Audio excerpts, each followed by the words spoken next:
Good morning, everyone. We are in week 3 of the critical thinking course for Pima Medical Institute. I hope you guys are doing well. I hope you had a good weekend. Hope you're staying safe and healthy. I wanted to make a video today to go over the lesson for the week, the discussion, and our assignments, or assignment, sorry. So let's get into it. Let me share the screen and quick go over the announcement. So here's the week's announcement. You should have gotten an email and seen this already, but our work for the week involves the language discussion, which runs from Wednesday the 22nd through Sunday the 26th. And like all discussions, you need to get your first post in by Friday and get a couple of 2 or 3 replies to your classmates in to earn full credit. So I'll get into what the actual discussion is about in just a minute. And then we also have the nonverbal language assignment, which is due on Sunday the 26th. This assignment can be turned in for preview. The preview deadline is Wednesday night, Wednesday the 22nd. So the way the previews work, if you're not familiar, you can submit the assignment, you turn it in just like you were turning in the final version, but you can turn it in early on Wednesday or by Wednesday night.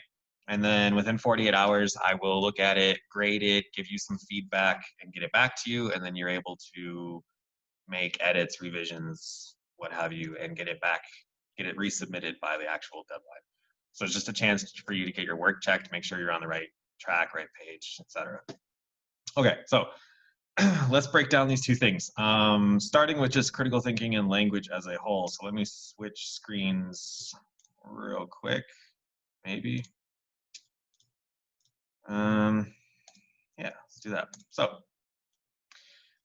this is another short presentation I put together to just kind of help solidify some of these ideas in for the week that we're working on. Just go a little bit deeper with them, help you to consider some of the things that we're talking about. So essentially, language is what we're dealing with this week, in case you didn't realize. But when we're talking about language in terms of critical thinking or philosophy, we're thinking of language in much more than just the words that are spoken. We're also thinking of nonverbal language, the things that are not spoken, our mannerisms, our tones, our inflections, our facial expressions, our twitches, our eye contact or lack thereof, our posture, our clothing, our hygiene. All of these things communicate a lot of complex information.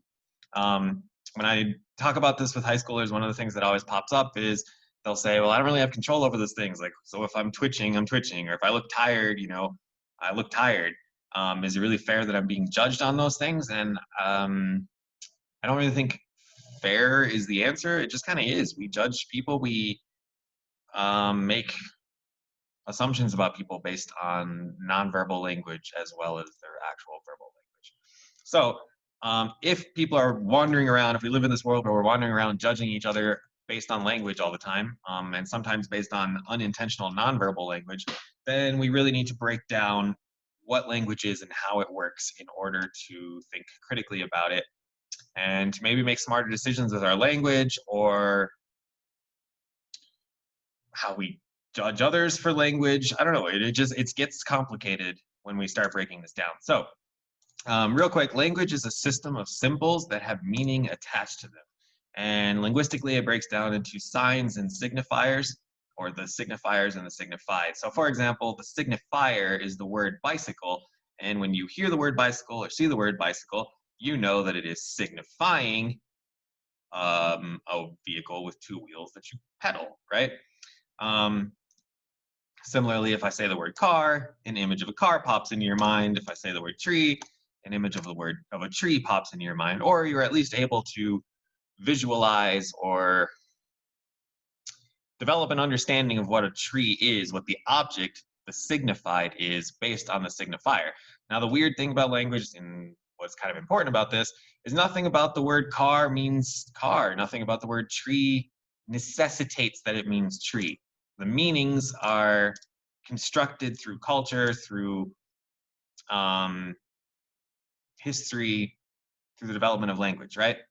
So for example here, the word tree, nothing about that word makes it mean tree. We, meaning people, society, culture, history, decided tree means tree.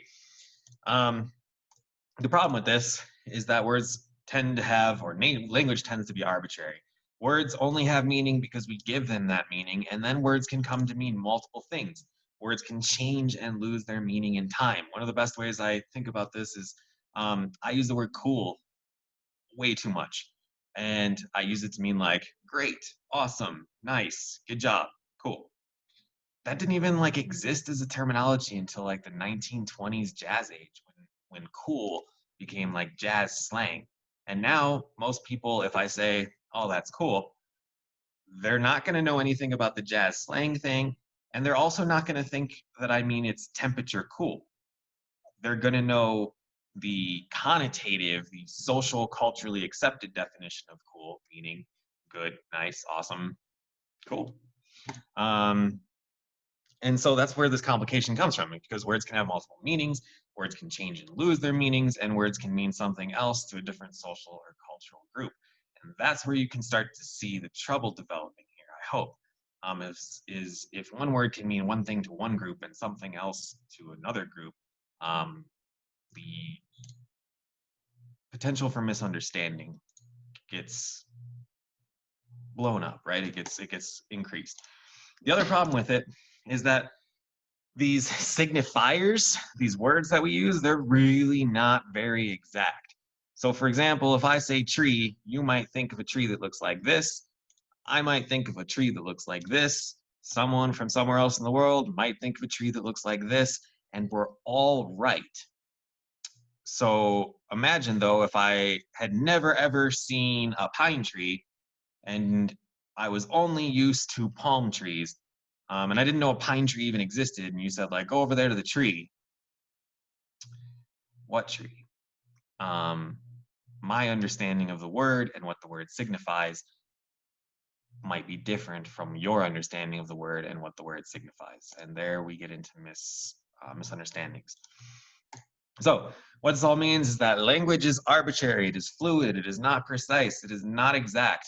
And what we say and what is heard and what is meant all can get jumbled up and have different meanings, different intentions. Essentially, language just isn't real. The signified things are in our heads, and I don't really have control over what's in your head, and you don't really have control over what's in mine. And so language is tricky there. If you're interested in Plato, I'll post this up and you can, this slide, this presentation up, and you can read through this yourself. But essentially, this has been bothering philosophers for as long as there's been philosophy, that we call things things that aren't the things, if that makes sense.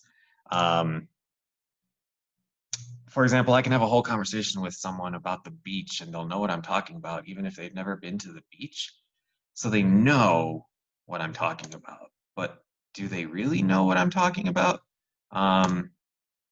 Do we ever even really understand one another? It becomes one of these major philosophical questions. And some philosophers argue that we never really do, that we're not able to fully understand someone, that no matter how much you may love that person and communicate with that person, you'll never fully understand what it is like to be inside their head and think what they're thinking, or to know exactly what they mean when they are communicating.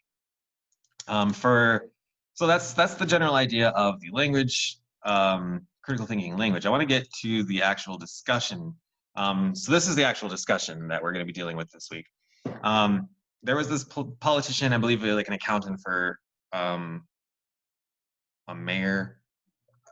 I'm forgetting exactly. It's in the discussion. You can read exactly who this guy was, but he was a somewhat of a political figure, and he used the word niggardly, which, if you're looking on the screen right now, means reluctant to give or spend. It means stingy. It means ungenerous. It means small, scantly.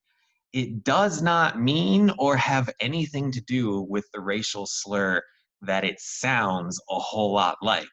However, he used the word appropriately in terms of its dictionary definition to mean that he would have to be stingy with money. But the misunderstanding of that word and questions about why he chose a word that sounded like a racial slur caused this whole situation to blow up. Perhaps rightfully so. I don't know. And that's kind of what the discussion is going to be about this week, is whether or not the situation should have escalated the way that it did. So next, now that we got an idea of the discussion, we've got an idea of what we're talking about with critical thinking and language, I want to look at the nonverbal language assignment, which is due Sunday night. So here is the assignment prompt. It says in 2004, Scott Peterson was convicted of killing his wife Lacey and their unborn son Connor. There was no conclusive proof he committed the crime, only circumstantial evidence. The jurors said a major factor in the decision was Peterson's nonverbal communication, his lack of emotional responsiveness, his stony demeanor, even during wrenching testimony about his dead wife and son.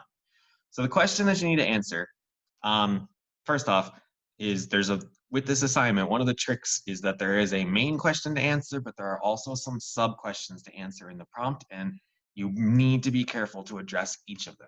So the main question is, do you think jurors should be allowed to see a defendant during a trial, or should there be a law put in place that sets the defendant out of the jury's view so as not to influence their decision? As you guys are thinking about this, I would recommend you leave the Scott Peterson stuff alone. If you want to bring it in, that's fine. But one of the pitfalls that I've seen students have with this assignment is they spend the whole time summarizing the Scott Peterson case to me. I know the Scott Peterson case. You can answer this entire essay, you can write this whole essay without ever talking about Scott Peterson. It was just an example to get you thinking about this. And what the example is basically trying to get you to think about is there was no real concrete evidence that Scott Peterson committed this crime, but it sure seemed like he did. And he sure looked like he did. And for that, he seemingly was found guilty.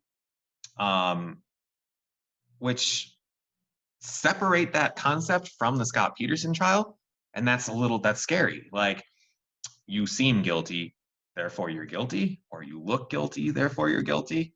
That seems to go contrary to our idea and understanding of the legal system, right? So that's your first question to answer, is should jurors be allowed to see a defendant during a trial, or should the defendant be set aside someplace so that they are not visibly seen? Trying to eliminate nonverbal language and its impact on the trial. But as I said, the assignment breaks down in a lot of sub-questions. This paragraph here, you need to spend some time looking closely. I would break down each question that this paragraph is bringing up. So for example, it says, your paper should include thoughts on language games played in the courtroom. There's one. What language games are played in the courtroom? Consider manipulative elements. 2. Consider the goals of the defense versus the prosecution. 3. Consider rhetorical tools like hyperbole, euphemisms, diffemisms, sarcasm. So that's 4. So essentially, you have one main question and 4 kind of sub questions to answer in your essay as you're writing this. I would have a hard time doing this in less than a 5-paragraph essay. There's not really a page minimum or a page limit. You can write as much as you want or as little as you want. But remember, there's essentially 5 questions here that are needing to be answered with some depth. Okay, so that's it. The discussion runs from Wednesday to Sunday. The assignment is due on Sunday. You can turn it in Wednesday for a preview. I think this is an interesting topic. I think language is a fun, kind of weird, trippy, philosophical thing to think about. I hope you enjoy this week. If you have any questions, let me know. I'm happy to help. Have a great week.